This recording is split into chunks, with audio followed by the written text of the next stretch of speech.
So last night was Joe Biden's State of the Union address, which was filled with lots of mumbling, random shouting, and many just wild claims. We're going to jump into my top 5 takeaways from Joe Biden's speech in just 1 second. You guys, welcome back to the channel. If you haven't already, please make sure you hit that subscribe button, hit the like button to boost this video in the algorithm. And then also, if you haven't joined my locals community over at jamesklug.locals.com, please consider doing so. It's free with the option of contributing monthly for as little as 1 cup of coffee per month. I greatly appreciate everyone heading on over there to join. That's jamesklug.locals.com. Join today. I'll pin a link down below. So if you guys missed the State of the Union address, which I always recommend people watch it. It's incredibly interesting. And then watching other people's takeaways, you check Twitter, and just, you can fact check the whole thing.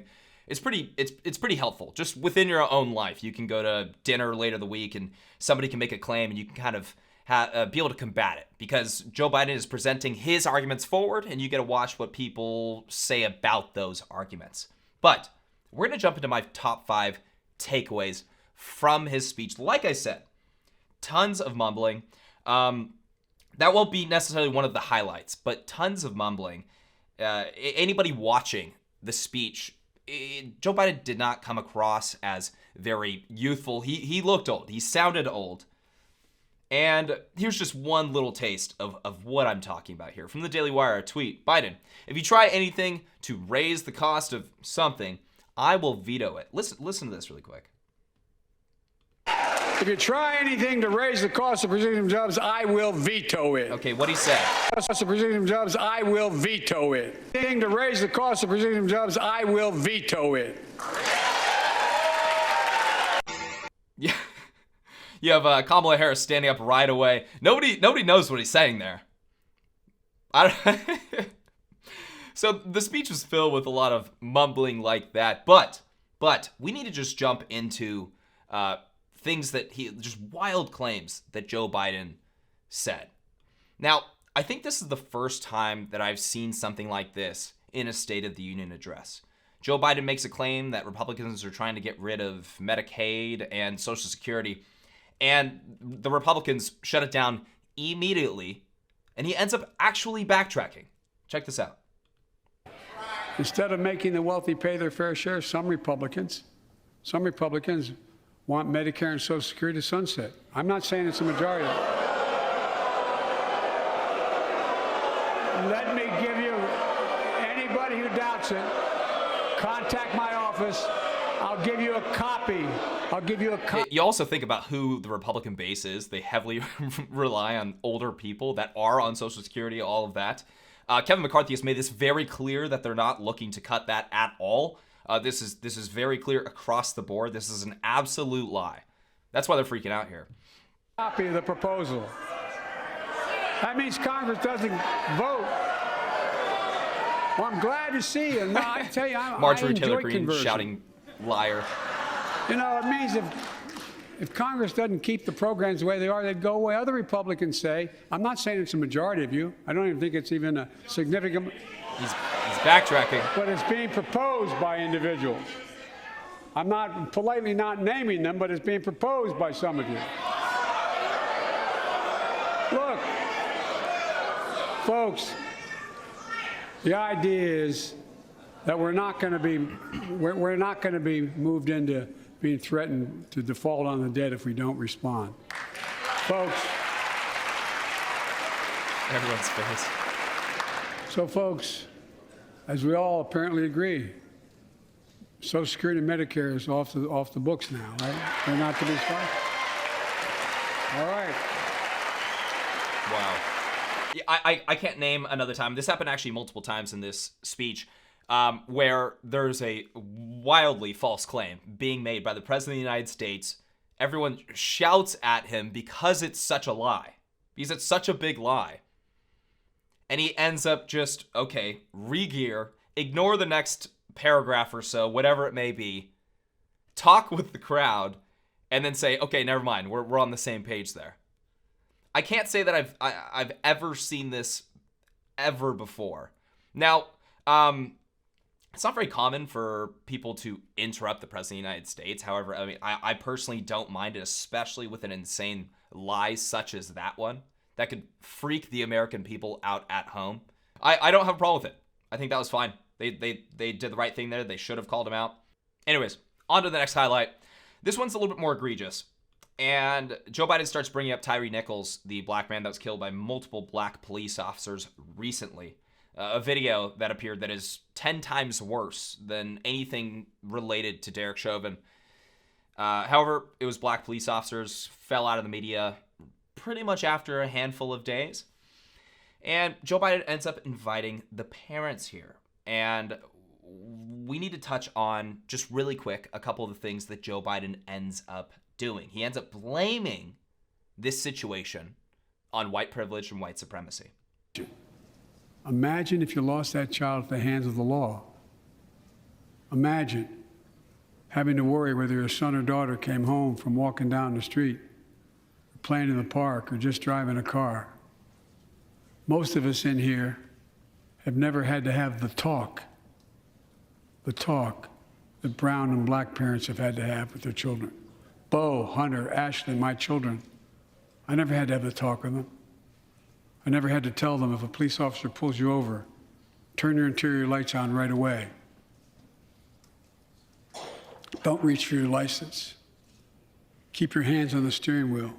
He never talked to his children about how to behave around police officers when they get pulled over. Well, guess what? My parents absolutely did. I know plenty of other people's parents have.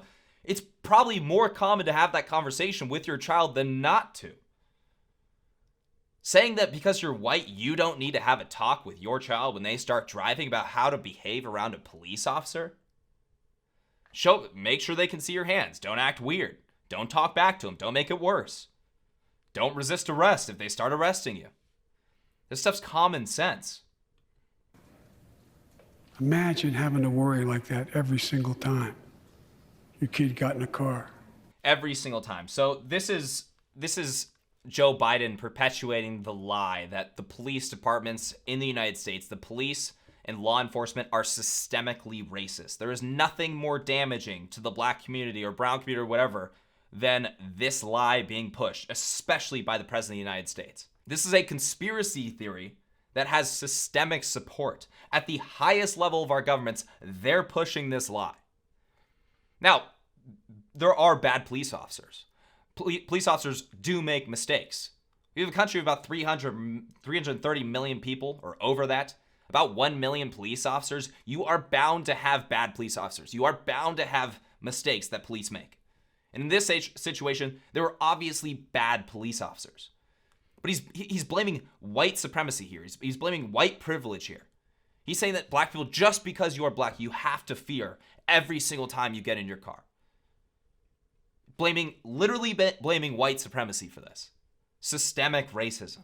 When in fact, the police officers that beat Nichols to death were black. But that doesn't matter. The facts don't matter here.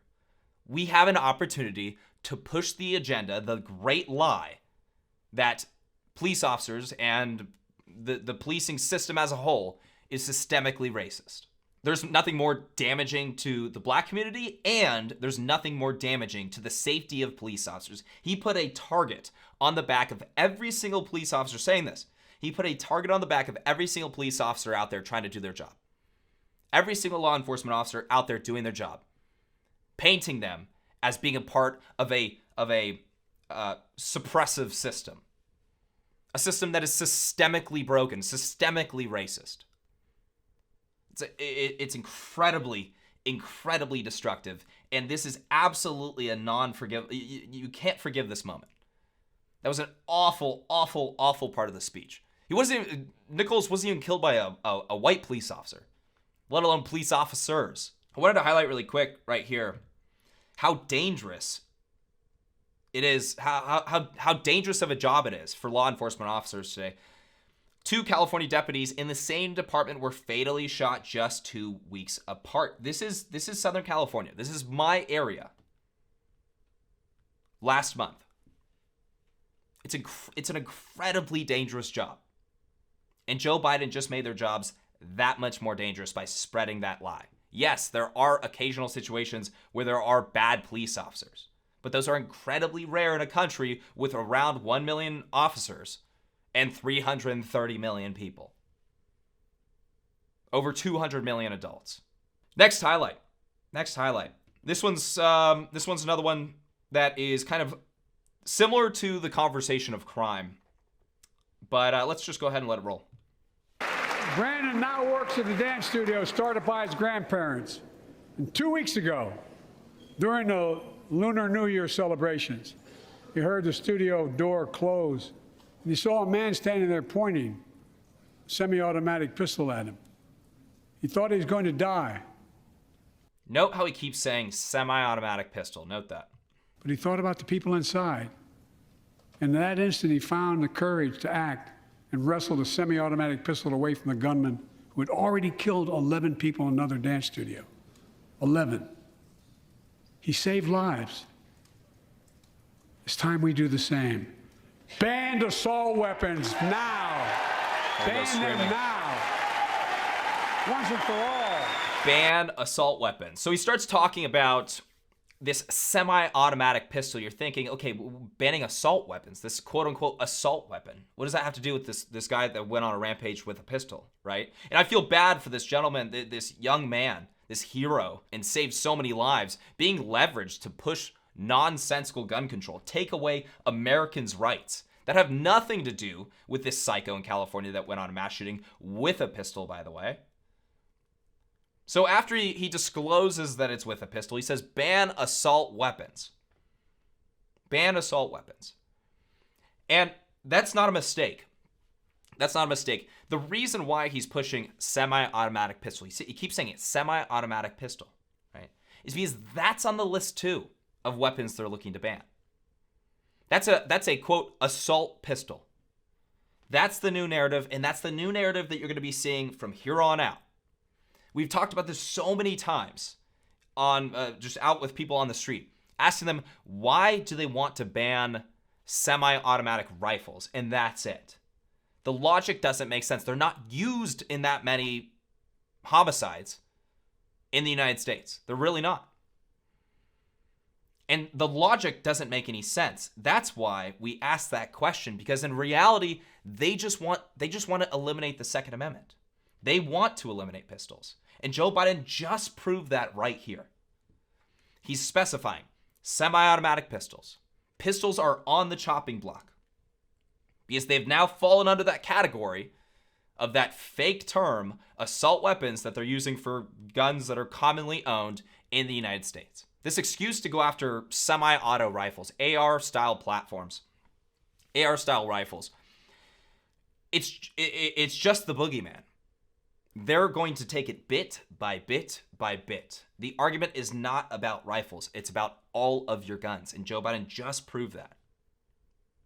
That wasn't a mistake. He's not referring to assault weapons as, quote, assault rifles. He's not referring to that. That semi-auto pistol, which is commonly used since, what, late 1800s? Early 1900s? A semi-auto pistol? That is now under the category of an assault weapon, and it must be banned. And guess what? That won't solve the issue of violence. That won't solve the issue of psychos, unhealthy people going in and committing mass shootings.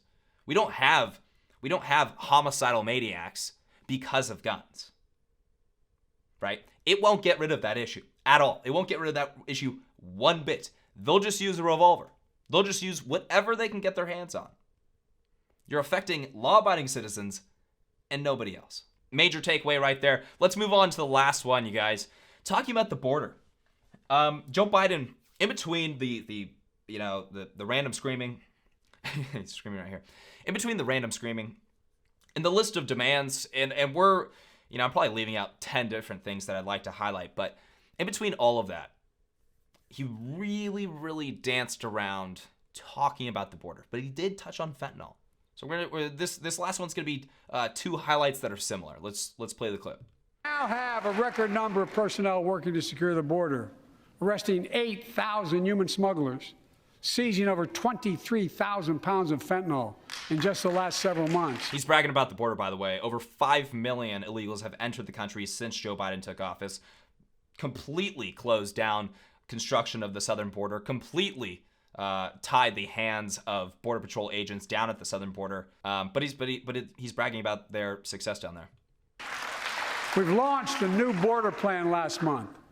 Unlawful migration from Cuba Haiti, Nicaragua, and Venezuela has come down 97% as a consequence of that. But American border problems won't be fixed until Congress acts. If we don't pass my comprehensive immigration reform, at least pass my plan to provide the equipment and officers to secure the border. McCarthy's face right here. Ted Cruz. Every Republican. And a pathway to citizenship. Anybody that knows what's going on, even in the slightest bit, knows that that is the biggest lie ever. The biggest lie ever. The border is wide open, and it's wide open on purpose. For dreamers, those on temporary status, farm workers, essential workers. Here in the People's House, it's our duty to protect all the people's rights and freedoms. Congress must restore the right and the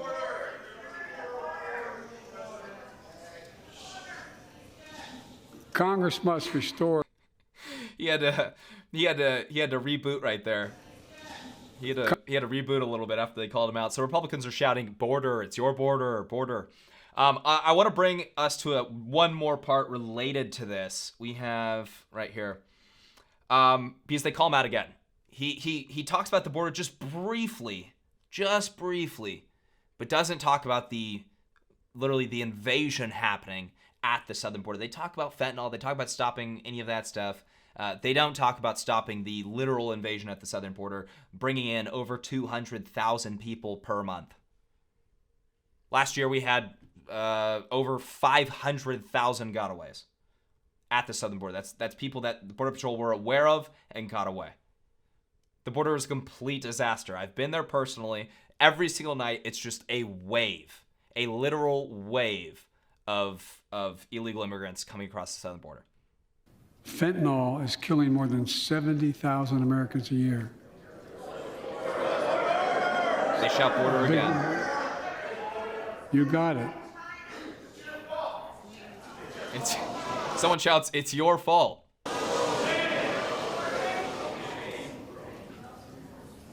So let's launch a major surge to stop fentanyl production and the sale and trafficking, with more drug detection machines, inspection cargo, stop pills and powder that sounds great. Border. There we go. At the border. Working with couriers like Still not talking about the people coming across, because they don't care about that. They don't care about that. And also, with an open border, how effective can you possibly be with that request that he just made? Let's invest more in stopping fentanyl. Okay, let's limit the entryways coming across the border. When you go to a concert venue, there's fences all around the concert, and you have limited entrances so they know who's coming in and who's going out. Well, if you're checking for drugs at a concert venue or whatever it may be, I know they don't try that hard, but if you're checking for weapons or whatever it may be, those limited entrances and exits make it easier, obviously. So, empty promises. It's not going to happen if you do not crack down on the entrances, the entryways at the southern border. If you do not build barriers to encourage people to come in legally through the legal entrances. But you have Republicans shouting, "Border, it's your border," multiple times. Anyways, let me know if I missed a highlight that you guys thought was a top moment of last night's State of the Union address. Let me know down in the comment section below. Let me know what you guys thought about it just overall. And if you guys enjoyed this video, please make sure to hit that like button. Make sure to subscribe for more videos and hit that bell notification button so you're notified. Next time I post, I'll catch you guys next time.